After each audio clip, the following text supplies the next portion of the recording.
ওয়ার্কশপের arrange করেছিলাম। এটা PCI মানে পারকিউটেনিয়াস করোনারি ইন্টারভেনশনের workshop, particularly the high risk procedure and the complex procedure workshop. আমাদের এখানে এসেছেন doctor Mark Silvestri. He is from France and he is to come in India several times since 1995 for different workshops. তো doctor Mark এবং আমাদের এখানে যা in-house cardiologist আছে তারা মিলে আমরা এখানে কতগুলো কমপ্লেক্স করোনারি ইন্টারভেনশন রেখেছি।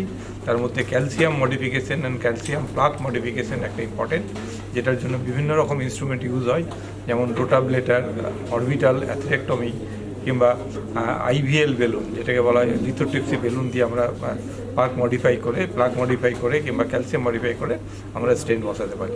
এবং আপনারা ডাক্তার কীভাবে মানুষ ভালো থাকবে? স্টেন বা এই যে বাকি যে জিনিসপত্রগুলো বলছেন সেগুলো খুব শক্ত লাগে মানুষের কাছে। দর্শকরা জানতে চায় যে কীভাবে ভালো থাকবো, ডাক্তারের কাছ থেকে জেনে এসো। করোনারি আর্টারি ডিজিজটা হচ্ছে একটা লাইফস্টাইল ডিজিজ মানে এই ডিজিজটা আমাদের জীবনযাত্রা কীরকম তার উপর ডিপেন্ড করে। এর সঙ্গে কিছুটা আমাদের জেনেটিক প্রিডিসপোজিশন, কিছুটা ফ্যামিলিয়াল প্রেডিলেকশন আছে। এই লাইফস্টাইল ডিজিজের একমাত্র প্রিভেনশন করার, লাইফস্টাইল ডিজিজের প্রকোপ কমানোর একমাত্র উপায় হচ্ছে লাইফস্টাইল মডিফিকেশন। এই লাইফস্টাইল মডিফিকেশনগুলোর মধ্যে হচ্ছে খাদ্যাভ্যাসের মান পরিবর্তন করা, হেলদি ডায়েট ফলো করা, ওয়েট কমানো, ওয়েট যদি বেশি থাকে ওয়েট কমানো, সুগার এবং প্রেশার থাকলে তার নিয়ন্ত্রণে রাখা, স্মোকিং হ্যাবিট বন্ধ করা, রেগুলার এক্সারসাইজ করা এবং কোলেস্ট্রল বেশি থাকলে তার ট্রিটমেন্ট। এটা কোন জেনারেশনে বেশিরভাগ দেখা যাচ্ছে এখনকার দিনে? এখনকার দিনে আগে যেমন আমাদের আজ থেকে 30 বছর আগে সাধারণত হার্ট অ্যাটাক কিংবা হার্টের ডিজিজ শোনা যেত 60 ইয়ার্সের পরে, কিন্তু এখন দেখা যাচ্ছে 40 বছর, 35 বছর, ইভেন 25 বছর বয়সেও হার্ট অ্যাটাক। এর জন্য ফাস্ট ফুড, আমাদের লাইফস্টাইল কিন্তু খুব ইম্পর্টেন্ট। করোনার পরে অনেকজনের বুকে হয় ধরপড়, সেটাও কি ক্রনিক ডিসিজ বা এরকম ডিজিজের জন্য হতে পারে? বুক ধরপড় করাটাকে বলা হয় অ্যারিথমিয়া, মানে সাইনাস অ্যারিথমিয়া কিংবা সাইনাস ট্যাকিকার্ডিয়া।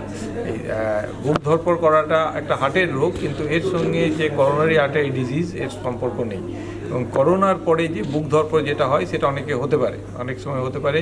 এবং করোনার সময় দেখা গেছে যে অ্যারিথমিয়া অনেক কমন ছিল, যে সময় মনে হতো যে করোনা এফেক্টেড হয়েছে, সিভিয়ার করোনা ডিজিজ হয়েছে এবং তাদের হার্ট অ্যাটাক হয়ে গেছে, সেরকম একটা সিমটম ছিল। কিন্তু আলটিমেটলি দেখা গেছে তাদের অ্যাঞ্জিওগ্রাম করে যে না, তাদের হার্ট অ্যাটাক কিছু হয়নি, কিন্তু হার্টের মাসেলগুলো নষ্ট হয়েছে এবং হার্টের অ্যারিথমিয়া দেখা গেছে। তো এই অ্যারিথমিয়াটা করোনার ডিজিজের প্রকোপ কমার সঙ্গে সঙ্গেই কিন্তু অ্যারিথমিয়াটাও এখন কম। Thank you. যেটা শিখিয়ে গেলেন, উনি তো একজন ইন্টারভেনশনাল কার্ডিওলজিস্ট, তার মানে হচ্ছে ইন্টারভেনশন, করোনারি আর্টারি ইন্টারভেনশন করে আমরা কীভাবে আরও ভালোভাবে মানুষের হার্টটা ঠিক করতে পারি সেটাই উনি আমাদেরকে খানিকটা শিখিয়ে গেলেন। অ্যাকচুয়ালি শেখানো নয়, এটা we all know, but it's sharing of experience. একজন সিনিয়র পার্সন, উনি তার এক্সপিরিয়েন্স একটু আমাদেরকে বললেন কীভাবে আরও টেকনিকটা আমরা ভালো করতে পারি, যাতে আমরা খুব ইজিলি কমপ্লেক্স করোনারি ইন্টারভেনশন থেকে ভালো করে মানুষকে বাড়ি ফেরাতে পারি। বাইরে বেরোলেই লোকে বলে কোন হসপিটালে যাব, সেই ভরসাটা কতটা জোগাতে পারছে মণিপাল এসে? দেখুন, এটা আমরা বলতে পারি, এই যদি আপনি বলেন মণিপাল হসপিটাল মুকুন্দপুর, আগে আমি মেডিকাতে ছিলাম, সুভাশিস আমাদের সঙ্গে আছে, আমরা এখানে 4-5 জন কার্ডিওলজিস্ট, ডক্টর সাহা, ডক্টর পারিজাত, অমিত, আমি, সুভাশিস, এই 5 জন আমরা রয়েছি। একটা মাত্র আমাদের ক্যাথ ল্যাব, এবং এই একটা ক্যাথ ল্যাবে আমরা 600-এর আশেপাশে প্রসিডিওর, অ্যাভারেজ 600 করে ইন্টারভেনশন পার মান্থ করছি। যখন আমরা একটা 600 ইন্টারভেনশন একটা সিঙ্গেল ক্যাথ ল্যাব, এবং এটা এবং ইন্ডিয়াতেও খোঁজ করলে একটা ল্যাবে এত কেস কিন্তু খুব কম ল্যাবেই হয়। তার মানে মানুষ ভরসা করেন আমরা ভালোভাবে ওনাদের ফেরাতে পারি বলেই ওনারা আসেন, এবং সেটাই আমরা করে যাচ্ছি। আর ক্রনিক ডিজিজে কি পুরোটাই ডিপেন্ড করে যে কতদিনে বাড়ি ফিরবে এবং কতটা কি খরচা পড়বে? ক্রনিক ডিজিজের ডিপেন্ড যেটা করে যে কতটা কমপ্লেক্স ওনার অ্যানাটমিটা আছে, তারপরেই খরচাপত্র যে হয়। ধরুন একজন পেশেন্ট অনেক দিন ধরে বুকে ব্যথা, তার একটা রক্তনালীতে ব্লক আছে, সেটা ক্রিটিক্যাল, তাহলে তার অতটা খরচা হবে না। এবং যদি দেখা যায় সেটা অনেকটা ডিফিউজ ডিজিজ, যেমন আজকে আমরা যেসব কেসগুলো করছি সেগুলো সব কমপ্লেক্স। একটা এক্ষুনি যেটা আমরা করবো, মা কাছেন সুভাশিস আমি মিলে যেটা করবো, সেটা হচ্ছে ওনার 12 বছর আগে না 10 বছর আগে বাইপাস হয়েছিল, এখন আবার ব্লক হয়েছে। সেটা আমরা আমাদের যে ইন্ডিয়ান স্টেন দিয়ে কত ভালোভাবে কাজটা করে দেওয়া যায় সেই চেষ্টাটা করব। I haven't spoken, and I will just let you know what Dr. Mark Silvestri is to us. So from 1995 to 1999, when India had very few centers of angioplasty, sir used to come to India to proctor cases and to teach our seniors how to do angioplasty. So the story is far long, and it goes long back. And we are lucky to have him here. And we in our a case in Manipal Medica and now here and the Manipal Mukundapur. We were just discussing why our patients have smaller vessels, thinner vessels, and the kind of angioplasty is difficult in Indian patients rather than European and US patients. So lifestyle is the key. I will not go further because the excellence which we are getting because of infrastructure. So the operator will work only when infrastructure is there. When we have tools to deliver things, then you can utilize them, and I'm very happy. And also about Indian manufacturers, stents and kind of valves. We have wonderful device makers, and Dr. Mark himself appreciates that the Indian stent is kind of outperforming other stents in the ease of deliverability and their long-term performance. Thank you so much.